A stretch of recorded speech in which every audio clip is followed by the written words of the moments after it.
안녕하십니까. 글로벌 모니터 안근모 편집장입니다. 국제금융시장의 최신 이슈를 시각적으로 한눈에 휙둘러보는 휙 서비스입니다.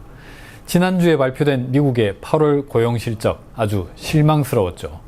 그렇다면 연내 테이퍼링조차도 아예 물 건너 간 것일까요? 이코노미스트들이 예상한 미국 8월 취업자 수는 73만 3천 명이었습니다.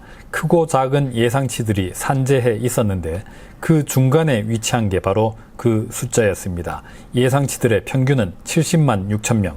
하지만 실제로 발표된 숫자는 23만 3천 명입니다. 예상치를 내놓은 70명의 이코노미스트 가운데 그 누구도 그렇게 낮은 수치를 제시한 사람은 없었습니다. 분포도의 몸통은 여기에 있는데 실제로는 맨 아래 꼬리에서 숫자가 등장했습니다. 이런 걸 두고 꼬리 위험이 발현됐다고 하죠. 고용이 별로 못 늘어난 이유가 어디에 있는지가 중요합니다. 보시는 그래프는 미국 여가 및 숙박업의 시간당 평균 임금 증가율입니다. 실망스러운 8월 고용지표를 주도했던 업종이죠.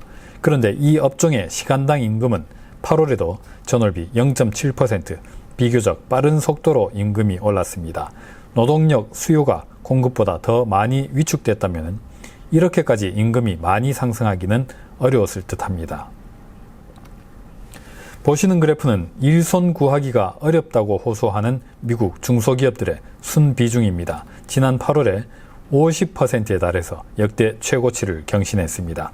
이런 와중에 미국 고용지표가 아주 실망스럽게 나온 겁니다. 테이퍼를 미루면 해결이 될까요? 여러 차례 전해드렸듯이 미국 다양한 산업에서 노동력의 공급은 수요를 크게 밑돌고 있습니다. 그 근본 원인을 보여주는 게 바로 이 그래프입니다. 지난달에도 미국의 경제활동 참가율은 61.7% 전달과 같았습니다. 작년 여름에 견주어서 전혀 개선된 게 없습니다.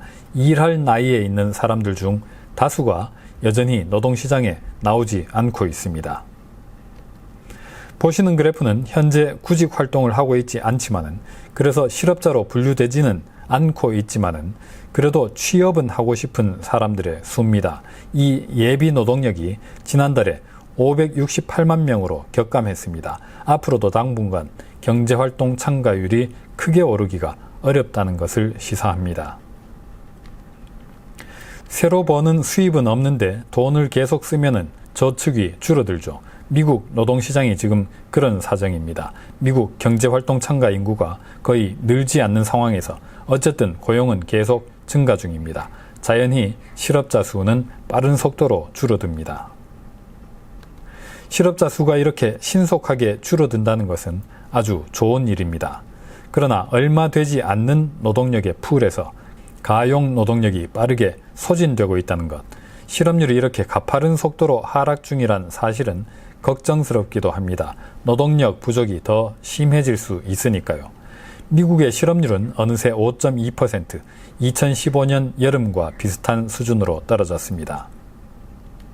그러나 미국 전체 성인 인구 중에서 돈을 버는 사람의 비율, 고용률은 2012년 여름 수준에 불과합니다. 일하러 나온 사람의 비중, 경제활동 참가율이 대폭 떨어진 탓입니다. 그런 와중에 미국의 시간당 평균 임금은 팬데믹 이전 추세보다 크게 높아진 상태에서 가파른 오름세를 지속했습니다. 올라가는 각도가 과거 추세와는 아주 다르죠. 실망스러운 취업자 증가세가 발표되자 지난 금요일 미국 국채 10년물 수익률은 즉각 급락세로 반응했습니다. 그러나 수익률은 금세 급반등했습니다. 보시듯이 10년 만기 실질금리가 그런 오름세를 주도했습니다. 여러 해석들이 있었는데 제 생각에는 고용지표와는 좀 무관한 움직임 같았습니다. 이번 주부터 미국 국채와 회사채 발행이 크게 늘어날 예정인데 그 수급 변화 영향을 미리 반영한 듯합니다. 어쨌든 미국 8월 고용지표는 현실적으로 9월 테이퍼 결정 가능성을 크게 낮춘 게 사실입니다. 하지만 정석으로 접근한다면 조기 테이퍼링 필요성을 더욱 강조한 지표였다고 할 수 있겠습니다.